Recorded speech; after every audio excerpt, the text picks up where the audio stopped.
આવતીકાલે વડોદરામાં રાહુલ ગાંધીના નેતૃત્વમાં યોજાશે સંવિધાન સંમેલન. કોંગ્રેસ નેતાઓએ યોજી પત્રકાર પરિષદ.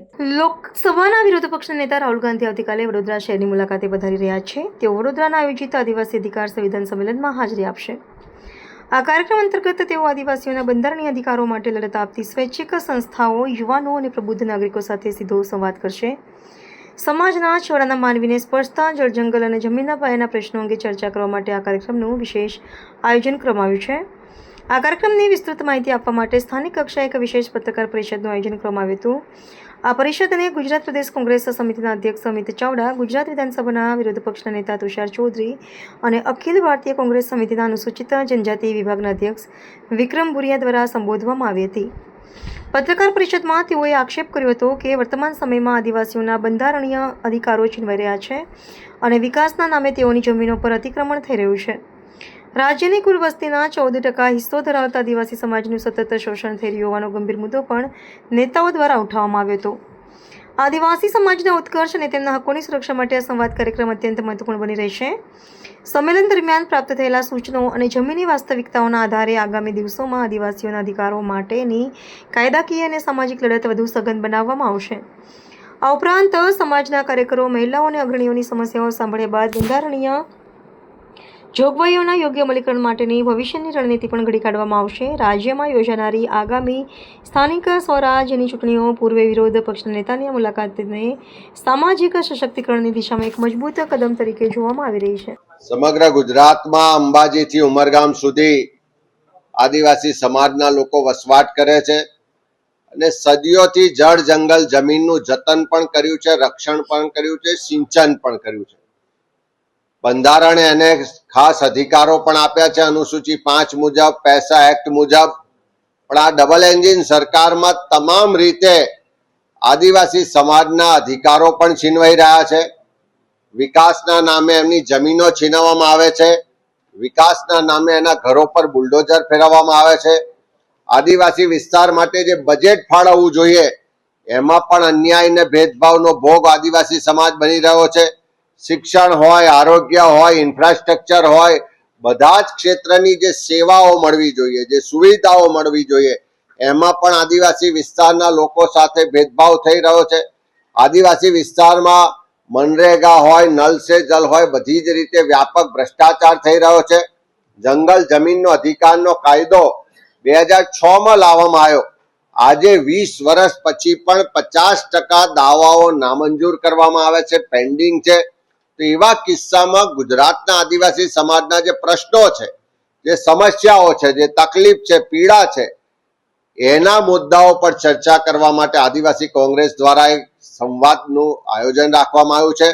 આદિવાસી અધિકાર સંવિધાન સંમેલનના નામે આ કાર્યક્રમ થઈ રહ્યો છે અને એ કાર્યક્રમમાં એક્ટિવિસ્ટો, એનજીઓના પ્રતિનિધિઓ, સામાજિક કાર્યકરો, રાજકીય કાર્યકરો, યુવાનો, પ્રોફેશનલ્સ બધા જ લોકોને આમંત્રિત કરી અને આ સંવાદના કાર્યક્રમમાં એમની સાથે સીધા જોડાવા માટે આપણા દેશના વિપક્ષના નેતા આદરણીય રાહુલ ગાંધીજી આવી રહ્યા છે. 23 તારીખે બપોરે 4 વાગે વડોદરા ખાતે રાહુલજીનું આગમન થશે. આ બધા જ આદિવાસી સમાજના લોકો સાથે વિસ્તૃત રીતે જે આખો દિવસ ચર્ચા થવાની છે, એ ચર્ચાના અંતે જે એમાંથી સાર નીકળશે, જે મુદ્દા નીકળશે, એના પર રાહુલજી પણ એમની સાથે વાત કરશે અને માર્ગદર્શન પણ આપશે. અને આવનારા સમયમાં ગુજરાતમાં આદિવાસી સમાજના હક અધિકારની લડાઈને કોંગ્રેસ પાર્ટી મજબૂતાઈથી લડશે. એના માટે આदिवासी अधिकार संविधान सम्मेलन નું आयोजन કરવામાં આવ્યું. सभी पत्रकार साथियों का इस महत्वपूर्ण पत्रकार वार्ता में स्वागत है.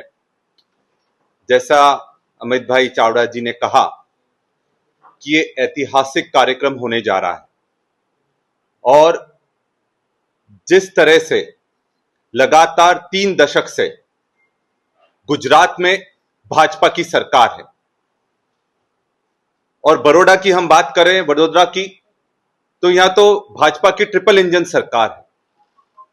उसके बाद भी पूरे प्रदेश में 14% आदिवासी होने के बाद भी सबसे ज्यादा किसी का शोषण हो रहा है तो गुजरात में आदिवासियों का हो रहा है. बहुत बड़ी बड़ी बातें की जाती है कि हम विकास कर रहे हैं, डेवलपमेंट कर रहे हैं। कांग्रेस कभी डेवलपमेंट के खिलाफ नहीं है। कांग्रेस जिस तरह से डेवलपमेंट के नाम पर आदिवासियों का घर छीना जा रहा है, आदिवासियों की जमीन छीनी जा रही है, उनका रोजगार छीना जा रहा है, उनके बच्चों का भविष्य सुनिश्चित नहीं करा जा रहा है और उनको मजदूर बनने पर मजबूर करा जा रहा है, इसके विरोध में। क्योंकि अगर डेवलपमेंट होता तो उसमें बराबर भागीदारी होना चाहिए, सबकी सहभागिता उसमें होना चाहिए, आदिवासियों का भी उनको अधिकार मिलना चाहिए। और जो 23 तारीख को जो कार्यक्रम है, जिसमें हमारे नेता प्रतिपक्ष राहुल गांधी जी दिल्ली से आ रहे हैं, वो एक ही संदेश यहां देने के लिए आ रहे हैं कि जो गुजरात में आदिवासियों के साथ गलत हो रहा है, अब और गलत नहीं होने दिया जाएगा। और संविधान में जो भी नियम है और संविधान में जो भी ताकत है, उसको उपयोग कर कर उनके पक्ष में पूरी ताकत से यहां की सरकार से लड़ा जाएगा। साथियों, गुजरात क्रांति की जन्मभूमि रही है। चाहे हम महात्मा गांधी जी की बात करें, चाहे सरदार वल्लभ भाई पटेल जी की बात करें, अगर आदिवासियों के साथ बड़ा परिवर्तन पूरे देश में आना है तो वो गुजरात से शुरुआत होना चाहिए। और यही कारण है कि ये जो कार्यक्रम है, जिसमें पूरे सामाजिक संस्थाओं को, एनजीओस को, रिटायर्ड ऑफिसर्स को हम लोग साथ में बैठकर पूरे दिन चर्चा करेंगे कि किस तरह से हम लोग आदिवासी की लड़ाई लड़ सकते हैं। और पूरी चर्चा के बाद राहुल जी भी उसमें शामिल होंगे और जो लोग वहां पर उपस्थित रहेंगे उनसे सीधी इंटरैक्शन करेंगे, चर्चा करेंगे, उनके सुझाव लेंगे, वो क्या सोचते हैं इस बारे में, अपनी बात उनके सामने रखेंगे और ये एक नई क्रांति को जन्म देने वाला आंदोलन का रूप लेगा। क्योंकि यह समय जो सबसे कमजोर हैं उनके लिए खड़ा होना चाहिए। चाहे हम अरावली का मुद्दा देखें, जिस तरह से पूरे जंगलों को, पहाड़ों को खत्म करने की तैयारी हो गई थी, फिर सब लोग एक साथ आए तो उस पर रोक लगाना पड़ी। हमने यह भी देखा कि जब स्टैच्यू ऑफ यूनिटी बना तब यह कहा गया था कि जिन लोगों को विस्थापित करा जाएगा उनको बराबर मुआवजा दिया जाएगा, उनको जमीन दी जाएगी, उनको रोजगार दिया जाएगा, पर ऐसा कुछ भी नहीं हुआ। सरदार सरोवर बांध की हम बात करें, क्योंकि पूरा जो सरदार सरोवर डैम का जो बैक वाटर है वो हमारे झाबुआ अलीराजपुर में आता है। हमने वहां भी देखा और यहां भी देखा कि जो जो उनसे वादे करे गए इस सरकार ने किसी भी तरह से पूरे नहीं करे गए। और यही नहीं, सबसे ज्यादा मजदूर अगर गुजरात काम करने के लिए आते हैं वो मध्य प्रदेश, हमारे झाबुआ क्षेत्र से आते हैं। यहां पर उनको सिलिकोसिस की बीमारी हो जाती है, अलग अलग बीमारी हो जाती है, तब ना मध्य प्रदेश की सरकार ना गुजरात सरकार उनका किसी भी तरह से कोई भी गारंटी लेने को तैयार रहता है। तो बात साफ है कि समस्याएं बहुत हैं, मुद्दे बहुत सारे हैं, पर इन मुद्दों को लड़ने के लिए एक लड़ाई शुरू करना पड़ेगी। और 23 तारीख को आदिवासी अधिकार संविधान सम्मेलन में इसकी हम शुरुआत करने वाले हैं और सबको हम आमंत्रित करते हैं, जो भी समाज के लिए लड़ाई लड़ रहा हो, जो सामाजिक संगठन लड़ाई लड़ रहा हो, आप इसका सहभागिता कीजिए और अपनी बात रखिए। क्योंकि वहां सिर्फ आपको बात सुनने के लिए नहीं आना है, अपनी बात कहने के लिए आना है। क्योंकि हमारे राहुल गांधी जी मन की बात करते नहीं है, मन की बात सुनते भी हैं। और यही कारण से 23 तारीख को इस कार्यक्रम की शुरुआत, जो कि मैं आपको बता दूं, जो आदिवासी अधिकार संविधान सम्मेलन है, ये पूरे देश में होंगे, पर इसकी शुरुआत पूरे देश में गुजरात से हो रही है, वडोदरा से हो रही है। तो आइए इस महाकुंभ का हम हिस्सा बने और आदिवासियों की लड़ाई को मजबूत करने का काम करें। સંમેલન એ કોઈ કોંગ્રેસ પક્ષનું સંમેલન નથી, પણ આદિવાસીઓની લડાઈ લડતા સ્વૈચ્છિક સંગઠનો હોય, આદિવાસીઓના પોતાના સંગઠનો હોય, કોઈ એનજીઓ હોય કે કોઈ પણ આદિવાસીના હક અને અધિકાર અપાવવા માટે જે લડાઈ લડતા હોય એવા બધાને પણ આમાં આમંત્રણ આપવામાં આવ્યું છે. એટલે આમાં કોઈ વોટની વાત નથી કરવાની, કોઈ ચૂંટણીની વાત નથી થવાની, પણ જે ગુજરાતમાં આદિવાસીઓને અન્યાય થઈ રહ્યો છે એ અન્યાયની સામે કઈ રીતે લડત લડવી, કેવી રીતે આદિવાસીઓને ન્યાય અપાવવો, એ રાહુલ ગાંધીએ પણ જાણવું છે કે આમાં શું થઈ શકે. એના માટે આમાં લગભગ ગુજરાતમાંથી 1000 જેટલા લોકોને આમંત્રિત કરવામાં આવ્યા છે. એમાં ડોક્ટર્સ પણ છે, એન્જિનિયર્સ પણ છે, રિટાયર અધિકારીઓ પણ છે, એવા સમાજસેવી પણ છે અને બુદ્ધિજીવીઓ પણ છે. ને એમાં જરૂરી નથી કે ફક્ત આદિવાસી, બિન આદિવાસી પણ આદિવાસી માટેની લડાઈ લડતા હોય તો એ લોકોને પણ આમંત્રિત કરવામાં આવ્યા છે.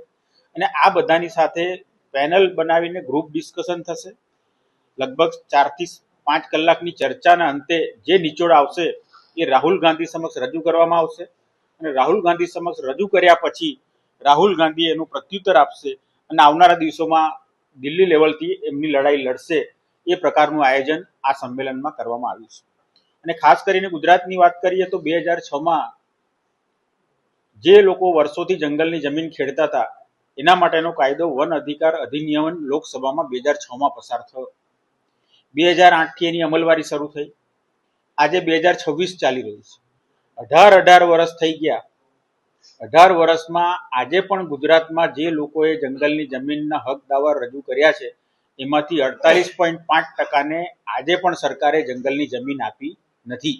એટલે આમ જોઈએ તો 51.5%ની કામગીરી 18 વર્ષમાં ગુજરાત સરકારે કરી છે. અને જે લોકો બાકી છે એના પર સરકારનો કોઈ પ્રત્યુત્તર પણ મળતો નથી, એને કોઈ જવાબ પણ આપવામાં આવતો નથી અને જંગલ વન અધિકારીઓ એને જંગલમાં જવા પણ દેતા નથી. એટલે એ તો ના ઘરનો ના ઘાટનો એવી પરિસ્થિતિ આ આદિવાસીઓની થઈ ગઈ. તાજેતરમાં જ ગુજરાત સરકારમાં વર્ગ 3ની ભરતી માટે અત્યાર સુધી કટ ઓફ માર્કની મર્યાદા 35% હતી. એ 35%ના કોઈ પણ કારણસર વગર 40%ની કટ ઓફ મર્યાદા કરી છે. એના કારણે વર્ગ 3ની ભરતી હોય કે વર્ગ 4ની ભરતી હોય, આ 40% કટ ઓફને કારણે 50% કરતાં વધારે બેઠકો આદિવાસી સમાજની અત્યારે ખાલી જઈ રહી છે અને એને ઓપન મેરિટમાં કન્વર્ટ કરવામાં આવી રહી છે. ત્યારે મારે પ્રશ્ન એ થાય કે અહીંયા સેલ્ફ ફાઇનાન્સ એન્જિનિયરિંગ કોલેજો છે, 40 હજાર બેઠકો જ્યારે ખાલી થતી હોય ત્યારે 0 કટ ઓફ માર્ક કરવામાં આવે છે. કેમ?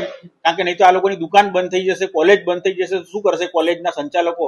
તો ત્યારે 0 કટ ઓફ માર્કની નીતિ અપનાવવામાં આવે છે. પોલિટેકનિક કોલેજમાં પણ આ જ વસ્તુ અપનાવવામાં આવે છે. નર્સિંગ કોલેજમાં તો અત્યારે પરિસ્થિતિ એવી છે કે આદિવાસીને ખબર પડે કે આ નર્સિંગ માટે લાયકાત ધરાવતી છોકરો કે છોકરી છે તો કોલેજના સંચાલકો એના ઘર સુધી પહોંચી જાય અને એમ કહે છે કે તારે એક પણ પૈસાનો ખર્ચો કરવાનો નથી, તને અમે ભણાવીશું, તને નર્સ બનાવીશું.